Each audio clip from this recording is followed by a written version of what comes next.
It was a special holiday on the island of Sodor. Bertie the bus was working harder than ever before. All the engines were busy, too.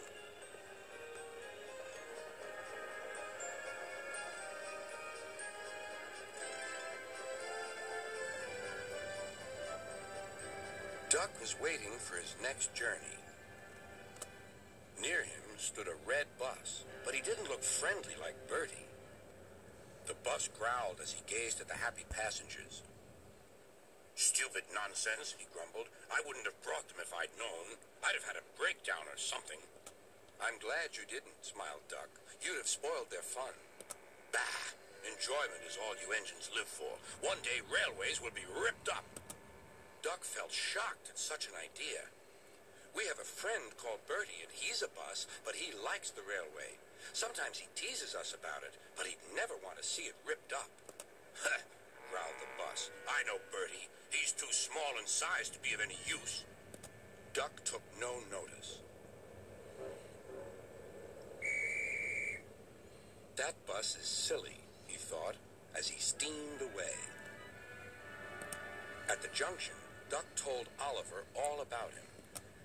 "I call him Bulgy," chuckled Oliver, and then he puffed happily away.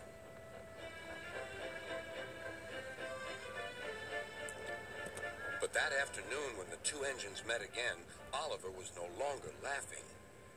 "Bulgy's friend has come," he said. "He's rude, too. He's taking Bulgy's passengers home and leaving Bulgy free to steal ours."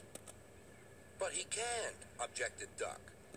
"Bulgy says he can get them to the big station before us." "Rubbish," replied Duck. "It's much farther by road." "Yeah," continued Oliver, "but Bulgy says he knows a shortcut."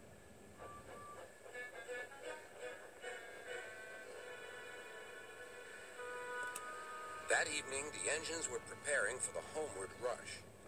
"Where are the passengers?" they wondered. "Look," shrilled Oliver. "Look at Bulgy. He's a mean scarlet deceiver." Bulgy was wearing a large sign saying, "Railway Bus." "Yeah, boo snubs," he jeered as he roared away. "Come on," puffed Duck to his coaches. "Let's see what he's up to."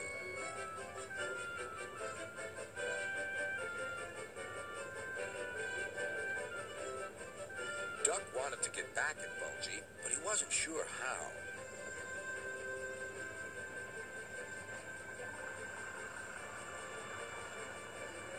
Then, in the distance, Duck saw a man waving a red flag. That meant danger. The line here crosses a narrow road, and there was Bulgy, wedged firmly under the bridge. "So this was his shortcut," chuckled Duck. "He tricked us," shouted Bulgy's passengers. "He said he was a railway bus, but he wouldn't accept our return tickets. He wanted us to think railways are no good." Duck's crew examined the bridge. "It's risky, but we must help the passengers." "Passengers are urgent," agreed Duck. Duck slowly and carefully set off across the bridge. Bulgy wailed as he felt the bridge quiver.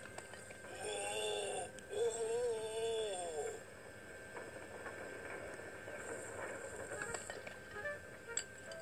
"Stop!" he shouted. "It might fall on me." "That would serve you right for telling lies," said Duck. But the bridge didn't collapse. Duck made good time, and all the passengers caught their trains. The bridge is now mended, but not, unfortunately, Bulgy and his ways. He never learned sense. He's a hen house now, and his lies can do no harm. The hens never listen to them anyway.